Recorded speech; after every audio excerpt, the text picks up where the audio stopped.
Welcome to another episode of the Mills Social Talk podcast.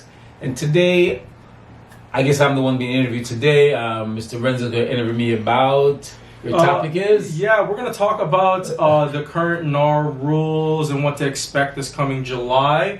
There's been some speculation, some things, we're not going to get into any law stuff. We're not lawyers, but we're just going to generally talk about maybe changes and maybe historical changes to put things in perspective. And probably my thoughts on it. I mean, the fact that we've been in business a long time, so my thoughts on what I think may happen. So this is going to be sort of a general, and so you can, if you want to reach out to us for more info, then you could always do that because we don't want to be specific to anything. Right. We want to be general, and so by the way, this podcast, you can, of course, you listen to it through Spotify or wherever you listen to your podcast.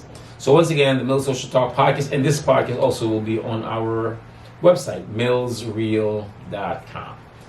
All right, guys, as we move forward, I'm gonna take it over to Renzo, and he will do the interview for today. Yeah. So I kind of want to lead this down kind of like a narrative so that people can kind of understand why, you know what I mean, to understand from our perspective and kind of generally where the market's at. Because if you just look at the case and what just happened, you'd be like, I don't really understand. So it's good to kind of paint the picture of what it is now and how it's going to change. So first, can you explain how an agent gets commission?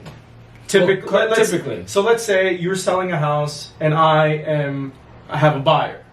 How would you get commission and how would I get commission? All right. So if we're up side of the transaction, the norm is that the listing agent will put into the MLS, and it doesn't have to be this way because there are some agents who gets paid through their broker. But the norm today, all right, is that we would get a commission through the other agent. So on the MLS, there's a percentage that is given to the buyer's agent because the seller's agents are the one normally, but not is the norm, but normally is the one that's compensating the other agent for bringing a buyer to the table.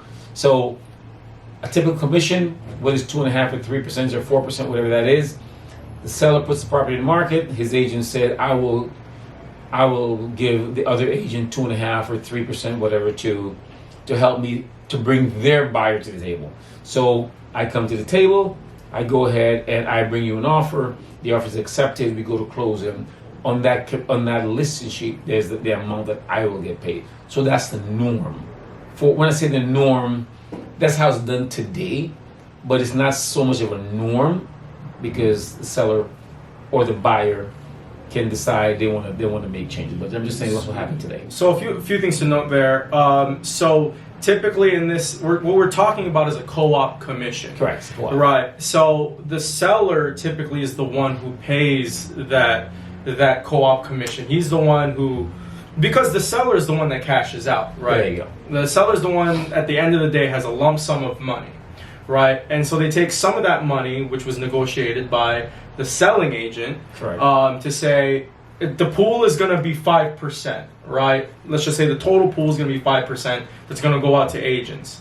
But the co-op commission for me is, in that listing, it would say 2.25% of that 5% is going to go to my brokerage. There you go. And then, it'll be handled over on that side. Exactly. Right. So, but the seller is the one that shoulders that responsibility to pay pay the agent. So that the buyer's agent is waiting for this, wants to bring a buyer in because the seller is going to pay them later or pay me later, right? I'm bringing a buyer in to buy his listing, right. Because in hopes that he's going to be like, thank you, here's a cut of the check. There you go. It's a co-op, we're working together. That's a good way of breaking it down. Yeah, because he's big brother, and I'm just I kind of like a finder's fee. I'm like little bro, and he's like, hey, thanks for helping me sell this. Here's a cut of the check, right? That's the typical. And so let's break this down. What can be negotiated in commission? Anything. So as if you're a seller and you want to tell your guy, your agent or your broker, I don't want you taking any of my cash, but I'm going to give you a motorcycle. Okay, that works. That works. I'm going to give you a boat. or heirloom. So commission do not have to be cash. It could be anything. What you're saying is that it's 100% negotiable. Always negotiable. Always negotiable. There's no norm for commission where it got to be 5, it got to be 3. No, it's all negotiable. And what we're going to touch on later is that there should be no standard. There's no standard. There should be.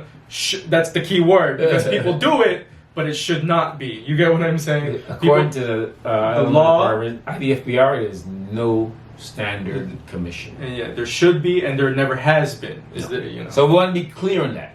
Yeah, right. But this is why we're talking about it, because some people got confused, and decisions were made, and now there's ramifications down the road. Exactly. But now there's so we can negotiate like an hourly thing, right? We can negotiate anything. Anything. Carrots, diamonds, and peanuts. and anything, right? Okay. So, and I'm kind of alluding to this, something happened where basically, I say do your own research on this. Basically, the NAR, the National Association of Realtors, was taken to court by, I don't want to say who, but they were taken to court, and basically they were arguing that in this location, in part of the country, not to say that this happens year round, but if it happened there, it could happen anywhere. That was the kind of implication. But in this specific case, there was claims that multiple brokerages and multiple agents had set a standard of a 6%, 5% commission in their community. So when someone came in and wanted to sell their house, they were under the impression in signing their agreement and their agency that the 5%, 6% was a standard, and there must have been some sort of way for them to think that was true. You get what I'm saying? Maybe the realtor said that was a standard. Yeah. Maybe someone slipped up here and someone created a culture or just an idea that there's a standard there when there never should have been a standard. Yeah. So I guess what had happened, and I'm not too sure what happened, but what I assume had happened was the seller was confused of why he was paid Leroy, but why they had to pay me. It's like, hey, I only paid you to sell my house. Why are we paying this other agent? I only wanted to pay you, Leroy. Why do I have to pay Renzo? Yeah. I understand he brought a buyer, but I only agreed to pay. But they didn't you get what I'm saying? But there was a miscommunication about how the co-op commission worked. Maybe that agent didn't communicate to them what the 5% meant. They didn't explain why it was 5, 6%. And why is it 5, 6% typically? Well, go back to say there's no typical. Keep in mind, and I want to go back, way back, where 1970s, where that was sort of a thing that was happening. They were charging. This happened before they colluded antitrust. They did this thing many years ago, and this was in Chicago, where they were charging 7, 8, 10%, right? And the court had came down on that too. But this case that happened, I believe the court says that now the seller has the option. The seller and the buyer has the option of paying their own realtor. I think that's the gist of the situation. And so we want to take that. I want to give you guys some thoughts on that, because that's a good. I mean, that's fine. I'm going to go back one more. A couple years in 1990 when I came into the business, and there was I remember I was brand new, and I called a client, and I called a agent, and he says, and I told him my client would like to see, all right? And then the agent called me and said, hey, it's not your client, it's my client, because I have the seller. So that was the gist of things, where back in the back before the I think it was 93, 93, 94, where everybody represented the seller. Yeah, the seller's agent represented everyone. The seller's agent was everyone's agent. We were called a sub-agent as for the buyer of the seller. We were called the sub-agent of the seller. What that means is that I have the seller, you have the actual buyer, your client, you become my sub-agent. Mm-hmm. So everything that your agent says, everything that the buyer had no representation. The buyer had no representation. This was the 90s. This was the 90s. The buyer, early 90s, because I think it ended in 93, 94, something like that. But the buyer had no representation. And so everybody represents the seller at the time. All right? Moving forward, this case that came down, it may still, I'm not sure exactly what happened or the actual language, but the court now says that each party needs representation or can pay their own. Mm-hmm. Now that's a good thing and it's a bad thing, mm-hmm. right? It's a good thing and it's a bad thing because I think the court should have maybe have a discussion with the brokers in the industry. Are you talking about the one in the 90s or are we talking about the one today? Oh, the one today. It should be because this affects especially first-time buyers. Let me pause you right there and let me explain the actual change. So we were talking about commissions and how it was now, right?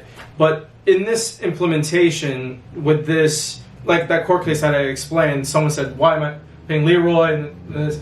So with this court case, they basically said to avoid the situation all around, the National Association of Realtors maintains their innocence. Mm-hmm. They say, we concur that we have been trained that commissions are 100% negotiable, that the standards should have never been placed, that those realtors acted on their own, they violated our ethics. Mm-hmm. It's like the National Association of Realtors almost like agrees that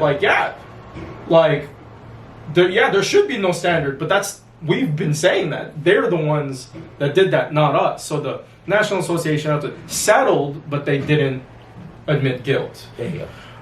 So to kind of protect them in the future, they're now trying to implement new changes in the way we do listings, in the way we act as realtors, and the way commissions are kind of optionally and possibly set up in the future. And here's what it is. I think towards the end of July, basically co-op commission will be optional and it's no longer a requirement. Mm-hmm. So in that instance that in the beginning of this podcast where he said the seller will pay us later, in the future, the seller, depending on the agreement, so negotiable.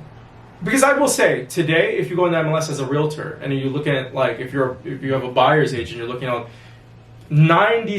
I would say more than 90% of all the listings has a co-op commission on there. Literally about 99.999. Almost everything has everything, yeah. And so what this new rule says is, by the way, that thing is now optional and emphasizes its optionality. If that makes any sense, you know what I'm saying? Absolutely. And so now we might enter a world where the seller only pays their agent and the buyer is going to have to pay the buyer's agent out of pocket. And remember, that it never used to happen. I would sign an agency and I would have an agency with a broker. And I would maybe even have an assumed agency with a person because they're a friend or somebody I trust. And I don't worry about charging them, invoicing them, and all of that because Big Bro will pay me later. Because the seller will pay me later. So Mr. Joe Schmo Smith client, let's go see these houses because I know I'm going to get paid later. Correct. But now, if we live in a world where the seller only pays their agent and the buyer pays, speak on that. What do you think? You know what I mean? Right. Because obviously the buyer's already buying. They have the cost. That may be the norm. It may come to a point where that's the norm. Mm-hmm. But we're looking at the fact that it'll cost the buyer more money. Now, now, as I was going to say earlier, this affects the buyer more than the seller. Yes. Because a lot of buyers are coming into, with their 3% FHA, and they can't do a whole lot because they don't have a lot of money to do it. People are struggling already. They're struggling already, right? So we got to go ahead and say, now, this will affect them because now they'll have to come to the table with not only their 3 or 5%, whereas the seller's getting $200,000, on their home, but they now got to come with a closing cost for the actual agent. Mm-hmm. So that means that the buyer will, instead of now you needed $5,000 to close your deal, now you need $10,000 because now you got to pay your agent. Mm-hmm. And the buyer also needs representation, right? In any deal, the buyer needs representation. So you can't. It's not going to be. The buyer can get screwed in a way where the buyer can say, where the buyer might say, well, listen, I can't afford to pay you, the agent, so I'm going straight to that seller's agent. I'm going to submit my own offer. I'll submit my own offer. But then the buyer don't realize that the cost you're paying your broker is going to outweigh what you may actually end up paying for the actual property. Example, when you walk into a deal, you, the buyer, and your agent will negotiate a suitable contract, right? Property is $100,000. You may negotiate $90,000. Now, out of that $90,000, you get your property at $10,000 cheaper. Now, when you go to your seller, when you go straight to that agent, you don't have the option of negotiating because not only are you not representing, but the agent represents the seller, and anything you tell the seller's agent has to go back to the seller. Why? Because it was called a fiduciary to that seller. So you the buyer is at a disadvantage when you actually go in and say, I'm just going straight. The people who do not have agents normally pay more money for their property than the one that doesn't.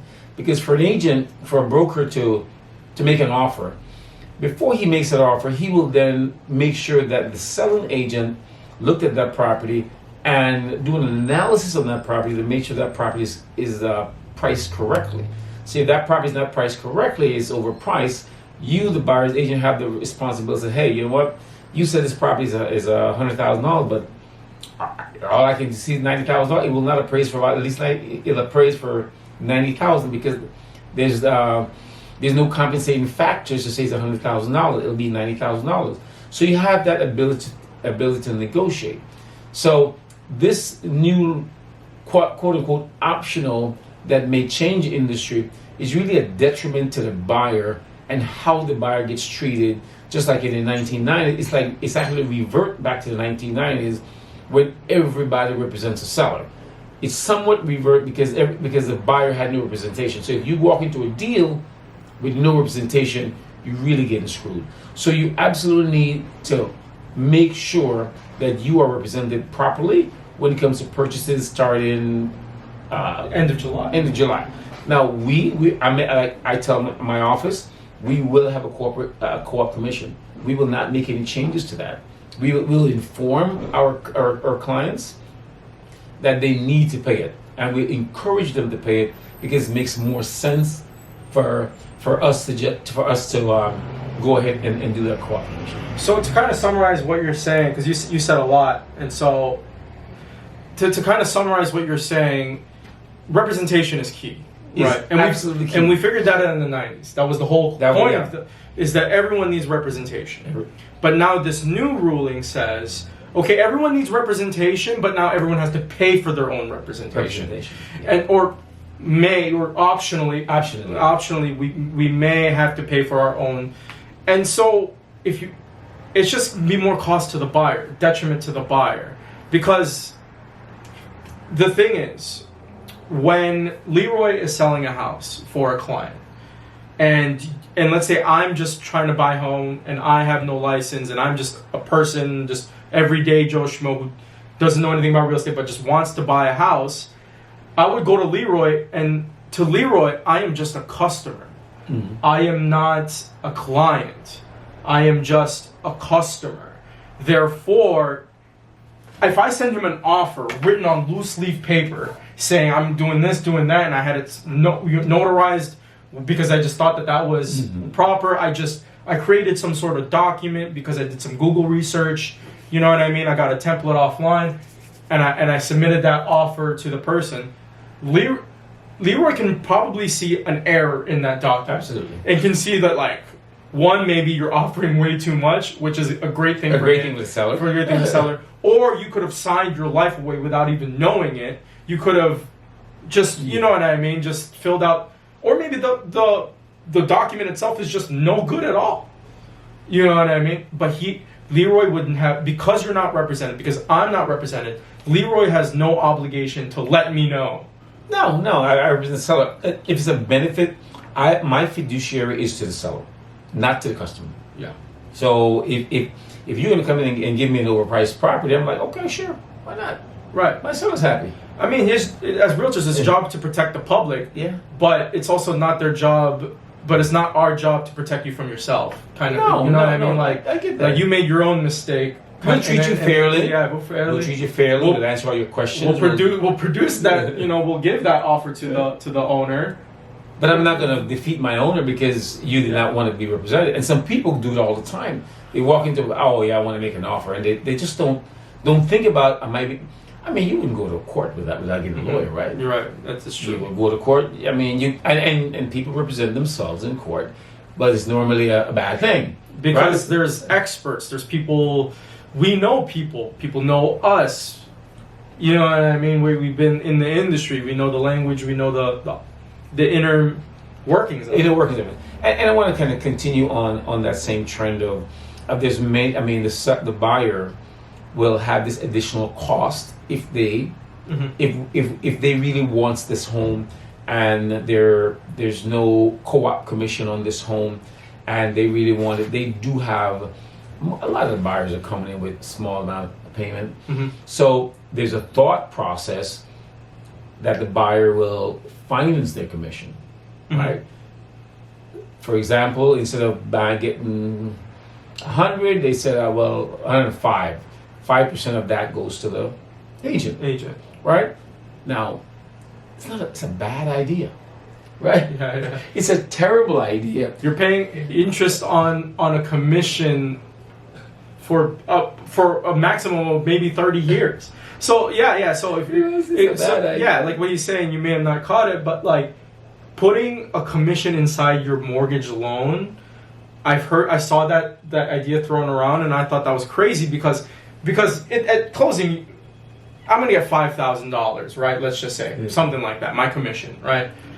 But the buyer is gonna be paying interest on that commission. For a while. Yeah, so that $5,000 is actually $10,000, $11,000, or whatever for 30 years. But the thing is, I only got $5,000, but somehow you're paying. So actually, you're actually $12,000 on the $5,000. Yeah, your actual commission, technically, because of the interest and all that stuff, was actually $11,000. I only got to see $5,000 of that. But by the time you paid interest, but the bank saw $11,000. So that's an idea that's being thrown around, but that's a bad idea. I'm gonna let you know if you know anyone doing this, don't let them do that. I mean, the industry seems to be shifting at this point, right? And that's something that we as brokers going to be paying. I mean, we pay attention to it, but we want to protect you, the public, from you. Yeah. Right? Protect you from what you don't know. We want to protect you. So we just want to keep in mind that as this industry changes, just be aware to work with our professionals like us who'll be willing to give you all the information and try to give you good advice when it comes to buying a property. Especially now that rates are at 7.25 at this point, we need to let you know, listen, let's try to work with folks who are going to work with us. Not to say that we're going to hide it from anybody, but let's make good decisions and good financial decisions when you purchase a home. Because you can purchase a home and it can cost you big money, right? And so that's some of the things that we want to protect you from. So this is a great topic for if you guys have more information. If you want more information, you can call us.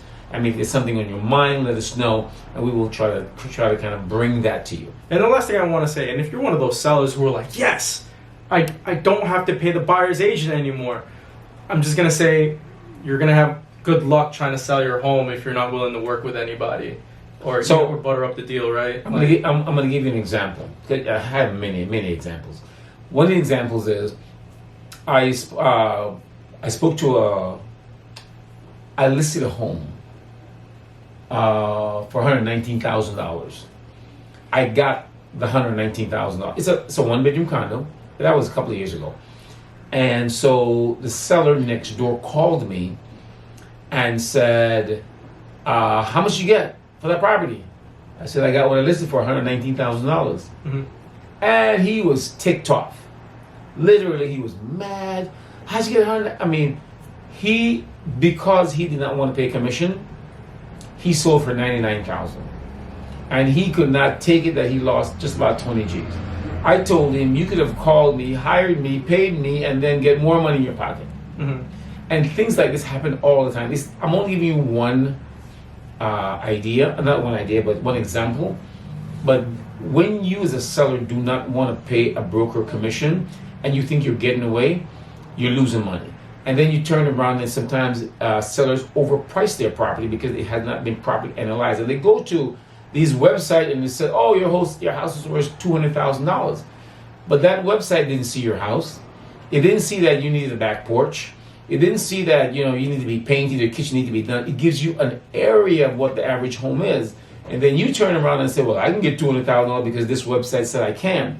But if you had hired a realtor, hired someone in the business to come and look at it and says, Mr. and Ms. Seller, your kitchen floor needs to be done. You need a little paint job. If you want to get maximum dollars, you need to do this.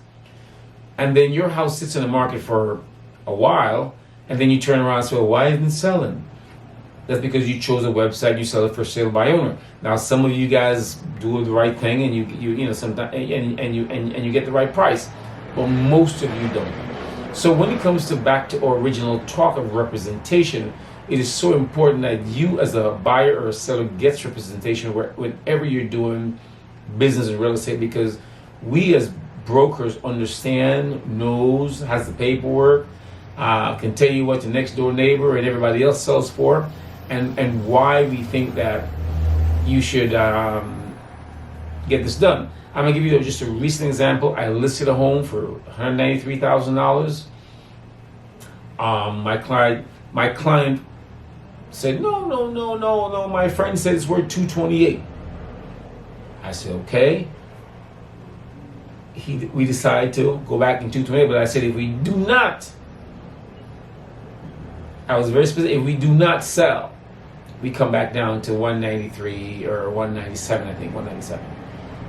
I said, if we do not, every 2 weeks we'll reduce the price. Guess what happened? Came back down to 200. Mm-hmm. We sold at $200,000, right? But all I'm saying is that you have to work with your professional, get good representation when you're buying, when you're selling. Don't feel, if you're not in this business, don't feel like, yeah, I know. My daddy says, mm-hmm. It's going to be $250 when the broker says it's going to be $220. Representation is key. Mm-hmm. Right? And we'll let you guys know if anything happens. Of course, it's like we're kind of approaching kind of this kind of gray area, but we wanted to let you guys know what is happening. So again, we might enter a world where people have to pay their own agents, and people are going to have to figure out how to do that, because you do need representation, and we feel bad but we might have to be charging for our services for buyers. And that's just what it is. Yes, more than likely. Depends on what the association says. We may have to have you guys sign documentation that says we now represent you, and depend. That's sort of a fluid right now. So coming into the market, just know that we may have to do that, and that depends on what NAR, which is National Association of Realtors, maybe whatever they come down with. Just keep that in mind.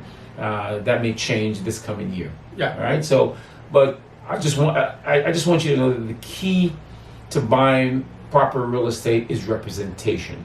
Because if you go in without a purchase, if you're a seller, if you're a buyer, you're going in and you don't, especially if you're a first time buyer, you don't know what you're looking for. Yeah. It's crazy to walk into a property and not know exactly if you got short beams, if the windows are bad, if you have a leak in, if you don't have enough insulation, if you don't. If you walk in, I could walk into a home and smell, hey, we got mold. And you may not know that, you may not be aware of that, but a seasoned broker will walk into a home and say, you know what, this is not the right buy. right away, because we know what you're looking for. We know the needs of your family. We know, because you've consulted with us. We're happy that you've been listening. We ask that you support us, keep us, and please share our videos. Please share. Thank you for supporting Mills Realty and Mills Management. But this is the Mills Social Talk podcast. We really, really appreciate you sharing and telling folks about us, and keep on following us.